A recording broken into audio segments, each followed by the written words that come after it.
There was a time in my life that I was actually in love with the thought of being in love. I was infatuated with the thought of being in a romantic relationship.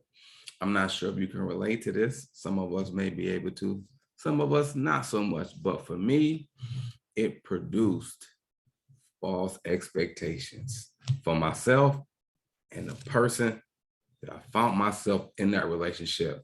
The question is, where did this concept or thought come from?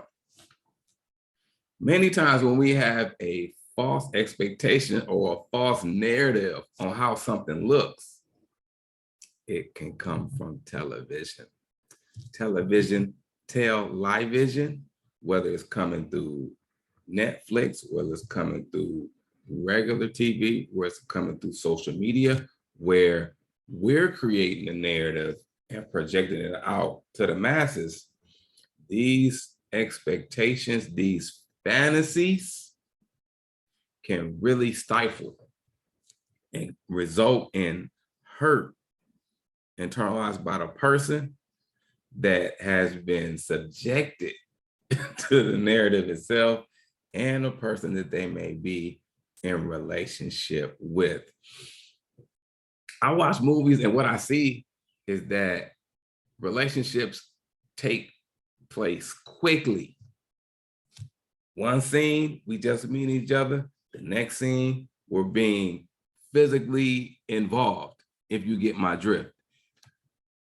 Then the next slide or the next scene, people getting engaged, people getting married. In terms of romantic relationship, there's a process. There's a WIP, there's a work in progress that we cannot afford to overlook, or else it's going to equate to dysfunctional relationships, people divorcing or breaking up with one another. And in some cases, you have kids involved, but on a larger scale, it's a generational situation that we have to take account to and place emphasis on. My situation with being infatuated with the thought of being in a relationship, I was rudely awakened, understanding that that thought that I had was a preconceived notion. It was fantasy. It wasn't reality. It was something that was not necessarily created by me, but in my mindset at the time, it was created for me, by me, or by me, for me, equates to selfishness. I didn't awaken to the false narrative or the expectation until I begin to awake to my true identity, my purpose, and my destiny. In my immaturity, because of the being lonely, and this is a good point, being lonely, we feel the end result of it emotionally. Oh, I'm so alone. Oh, I want to be with somebody. Oh, look at the couples.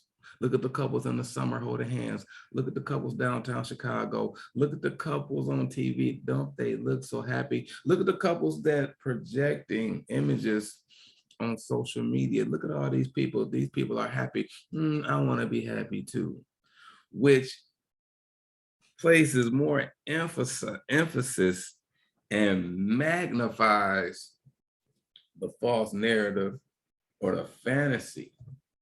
And when we build our lives based on, I like to use this term of being fanatical or in fantasy, we will get a rude awakening because it's truly built on our opinions, void of any principles. We'll do a part 2 on being in love with the thought of being in love coming to a theater near you.